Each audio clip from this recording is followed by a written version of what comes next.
प्यारे दोस्तों, आज की डिक्टेशन 400 शब्द की 5 मिनट में बोली जाएगी।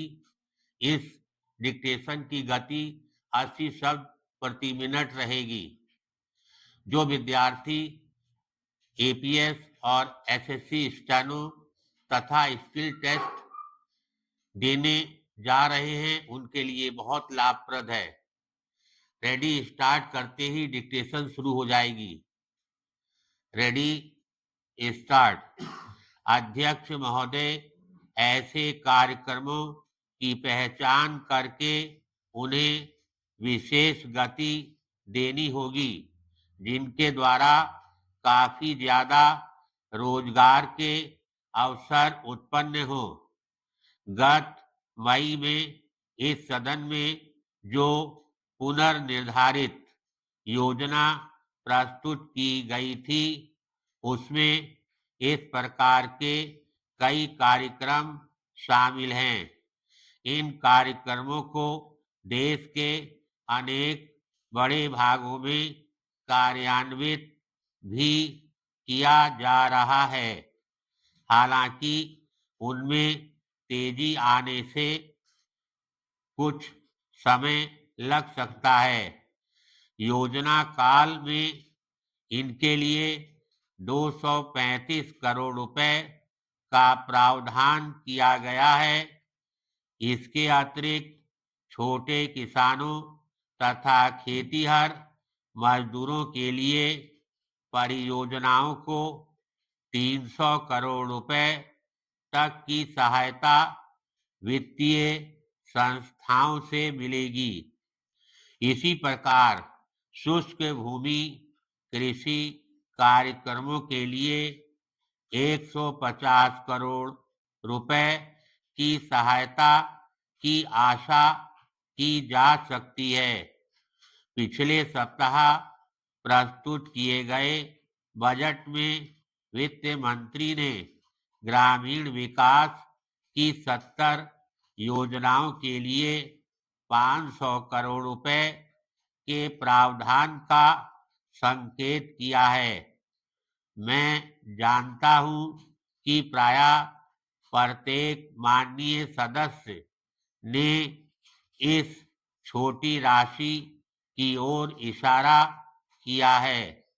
मैं उन्हें याद दिलाना चाहूंगा कि इस योजना के अंतर्गत जो कार्यक्रम आते हैं, वे अतिरिक्त रोजगार संबंधी अन्य कार्यक्रमों के पूरक के रूप में ही हैं।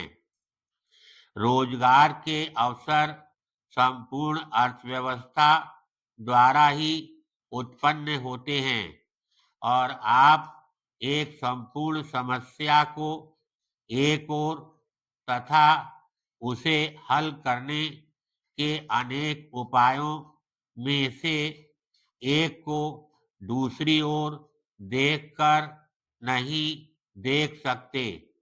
मैंने अपने सार्वजनिक भाषणों में घोषणा की है कि कार्यक्रम शीघ्र आरंभ किए जाएंगे।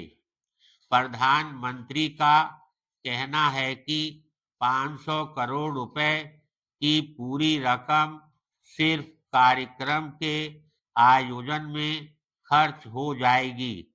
इसलिए मैं उनसे कहना चाहूंगा कि सभी आयोजन व अन्य तैयारियां पूरी की जा चुकी हैं और कार्यक्रम को कुछ ही दिन बाद लागू कर दिया जाएगा।